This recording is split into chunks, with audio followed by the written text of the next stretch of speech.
ಪಿತ್ತಕೋಶದಲ್ಲಿ ಕಲ್ಲು ಆಗುವಂಥದ್ದು ಏನು ಕಾರಣ ಅಂತಂದರೆ, there is a balance between bile salts and cholesterol.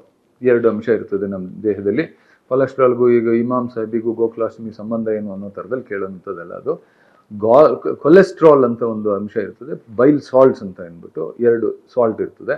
ಆ ಎರಡು ಸಾಲ್ಟು ನಾರ್ಮಲ್ ಬ್ಯಾಲೆನ್ಸ್ ಇರಬೇಕು. 1:25 ಅಂತ ಒಂದು ರೇಷಿಯೋ ಇರಬೇಕು. ಆ 1:25 ರೇಷಿಯೋ ವೇರಿ ಆಗ್ತಾ ಹೋದರೆ, ಈಗ ಕೊಲೆಸ್ಟ್ರಾಲ್ ನಮ್ಮ ದೇಹದಲ್ಲಿ ಹೆಚ್ಚಿಗೆ ಆದರೆ ಕೊಲೆಸ್ಟ್ರಾಲ್ ರಿಚ್ ಸ್ಟೋನ್ಸ್ ಅಂತ ಆಗ್ತದೆ. ಬೈಲ್ ಸಾಲ್ಟ್ಸ್ ಹೆಚ್ಚಿಗೆ ಆದರೆ ಬೈಲ್ ಸಾಲ್ಟ್ಸ್ ರಿಚ್ ಸ್ಟೋನ್ಸ್ ಅಂತದೆ, ಪಿಗ್ಮೆಂಟೆಡ್ ಸ್ಟೋನ್ಸ್ ಅಂತ ಆಗ್ತವೆ. ಕೊಲೆಸ್ಟ್ರಾಲ್ ಸ್ಟೋನ್ಸ್ ಇರೋದು ಕಲರ್ ಕಡಿಮೆ ಇರ್ತವೆ, ಅಂದರೆ ಡಾರ್ಕ್. ಈಗ ಬೈಲ್ ಅಂತಂದರೆ ನಾವು ಪಿತ್ತ ಇರೋದು ಯಾವ ಕಲರು, ಡಾರ್ಕ್ ಗ್ರೀನ್ ಅಥವಾ ಬ್ಲ್ಯಾಕಿಶ್ ಆಗ್ತವೆ. ಈಗ ಕೊಲೆಸ್ಟ್ರಾಲ್ ಸ್ಟೋನ್ಸ್ ಆದರೆ ಲೈಟ್ ಬ್ರೌನು ಅಥವಾ ಪೇಲ್ ಬ್ರೌನ್ ಆಗಿಬಿಡ್ತವೆ. ಸೊ ಆ ಥರದ್ದು ಎರಡೆರಡು ಥರದ್ದು ಸ್ಟೋನ್ಸ್ಗಳನ್ನ ನಾವು ಸಾಮಾನ್ಯವಾಗಿ ಕಾಣ್ತೀವಿ. ಇದು ನಮ್ಮ ಕಂಟ್ರೋಲಲ್ಲಿ ಮೋಸ್ಟ್ ಆಫ್ ದ ಟೈಮ್ಸ್ ಇರಲ್ಲ. ಕೊಲೆಸ್ಟ್ರಾಲ್ನ ಮತ್ತು ಬೈಲ್ ಸಾಲ್ಟ್ಸ್ನ how do we manage ourselves ಅಂತ ಹೇಳೋದು ತುಂಬ challenge. It's not that very easy. ಸ್ವಾಭಾವಿಕವಾಗಿ ಆಗೋಗ್ಬಿಡುತ್ತದೆ ಗಾಲ್ ಬ್ಲಾಡರಲ್ಲಿ ಸ್ಟೋನ್ಸು. ಸೊ ನಾವು ತಪ್ಸೋಕ್ಕಾಗೋದಿಲ್ಲ ಅದನ್ನು.